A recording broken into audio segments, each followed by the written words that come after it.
যতদিন দেশ ও দেশের মানুষের জন্য থাকবে ততদিন খুনি হাসিনার মতো যারাই আমাদের প্রতিবন্ধকতা হিসেবে সামনে আসুক না কেন আমরা ঐক্যবদ্ধভাবে তাদেরকে প্রতিহত করতে পারবো। আজকে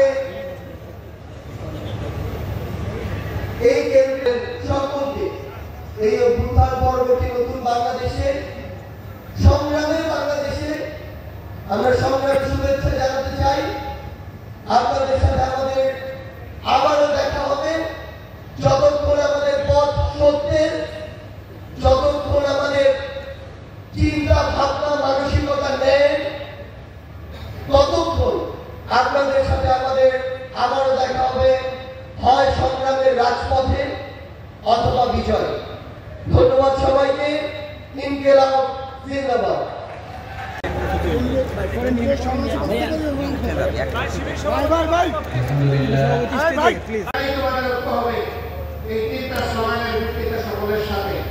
যারা এগিয়ে আসবে তাদেরকে বুকে আলিঙ্গন করে পরস্পরকে জড়িয়ে ধরে তোমরা সামনের দিকে এগিয়ে যাও।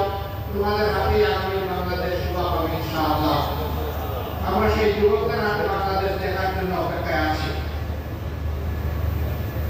ইসলামী ছাত্র শিবিরের এই অভিযাত্রায় এ পর্যন্ত যারা শাহাদত বরণ করেছে আল্লাহ তাআলার দরবারে দোয়া করে আল্লাহ তাদেরকে তার মাবরুর বান্দা হিসেবে কবুল করুন।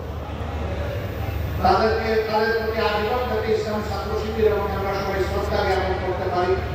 আল্লাহ আমাদেরকে সেই দায়িত্বগুলো দান করুন। তাদের পরিবারগুলোকে আমরা যাতে শ্রদ্ধার সাথে ধারণ করতে পারি সেই শক্তি আল্লাহ আমাদেরকে দান করুন। আহত কর্মী যারা হয়েছে তাদের প্রতি আমরা গভীর কৃতজ্ঞতা জ্ঞাপন করছি। ছাত্র শিবির ছাড়াও বাংলাদেশের স্বাধীনতার পর যাদের উপরে বিভিন্ন সময় হায়নারা ঝাঁপিয়ে পড়েছে, দেশের শক্তিগুলো ঝাঁপিয়ে পড়েছে, তাদের সকলের প্রতি আমরা গভীর সহানুভূতি প্রকাশ করছি। আল্লাহ তাআলার দরবারে দোয়া করি রব্বুল আলামিন প্রিয় দেশটা ছোট্ট একটি দেশ, বিপুল সংখ্যক মানুষের দেশ, এই দেশকে ধীরে হাজার জাতের ষড়যন্ত্র ঘরে বাইরে দেখতে পাচ্ছি আল্লাহ। সাংগ্রামবাসী রব্বুল আলামিন ষড়যন্ত্রকারীদের সকল ষড়যন্ত্রকে ব্যর্থ করে দাও।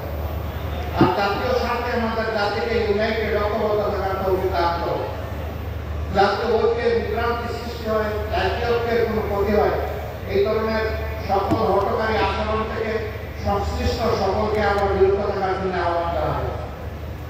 আমরা অনুরোধ করব বিবেকময় ঐক্য চাই, সবাই মিলে দেশ গড়তে চাই, এই স্লোগানের ভিত্তিতে আমরা সামনে এগিয়ে যাই।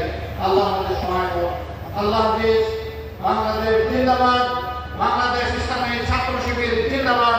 আসসালামু আলাইকুম ওয়া রাহমাতুল্লাহি ওয়া বারাকাতুহু।